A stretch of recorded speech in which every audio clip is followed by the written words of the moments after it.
out of many, one. If you look hard at this and reflect on the year, 1782, you can tell that the problem of divisions within the body politic have really been with us for a long time. Or why put it there? There were divisions among the states themselves, among citizens based on wealth, property, ethnicity, or religion.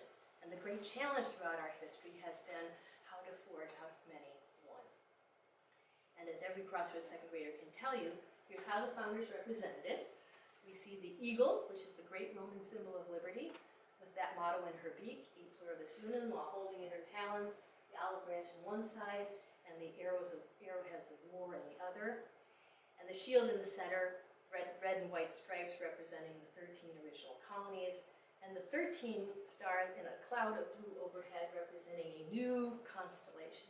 That cloud should be blue. It's actually, it looks yellow, but it should be blue.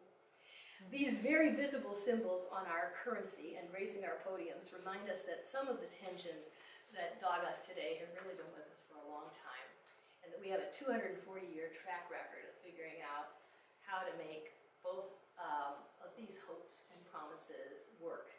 And I trust that we'll forge ahead this time too, though not without sputtering and contention, to be sure. This election reminded me of nothing quite so much as the down and dirty dumpster fire of an election of 1828. The extraordinarily well-educated John Quincy Adams had just served one term as president, and by any measure, it was a successful one. But he was seen as an elitist, accused of striking a corrupt deal with Secretary of State Henry Clay to enter the office in the first place. And in the run-up to the election, he was slandered for his involvement with the Russians.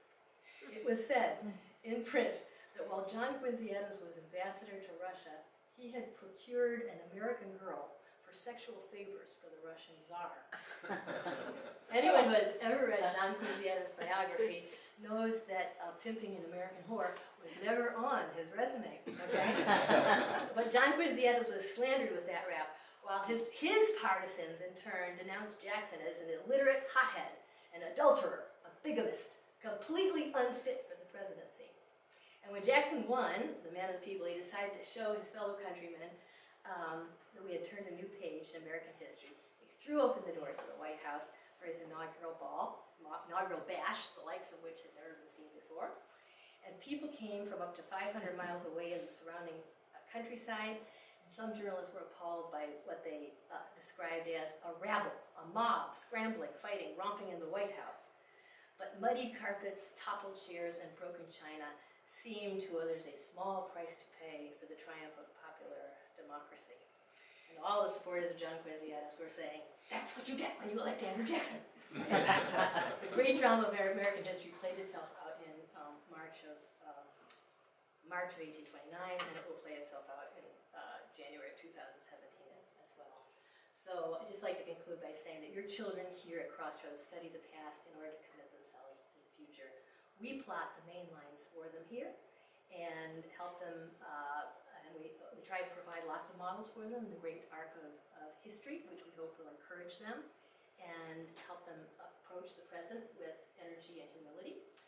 We want them to actively reject the worst of our global and national past and draw time and again from the best, recognizing that the two, the best and the worst, are often found in each of us on both sides.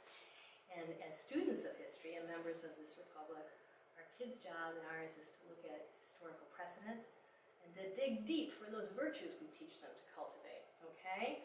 Virtues of respect, responsibility, diligence, perseverance, generosity, courage, justice, compassion, humility, and plot paths forward that help us realize our best aspirations and ultimately unite us.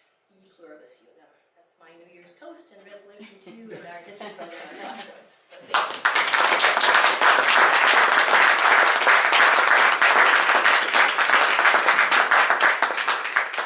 Plenty of time for questions, and here are Bruce and Peter to answer any of you may have.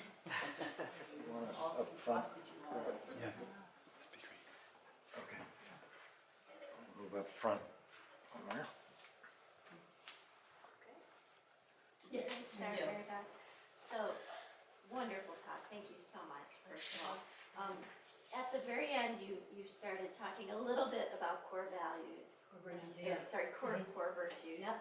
And so I guess I put the question to the educators and, how, there, so much of that runs through history. How does Yes. Crossroads and in your, what you set up as the core virtues piece of it, how does that integrate here with the history curriculum? And how is it taught, that was good, that was not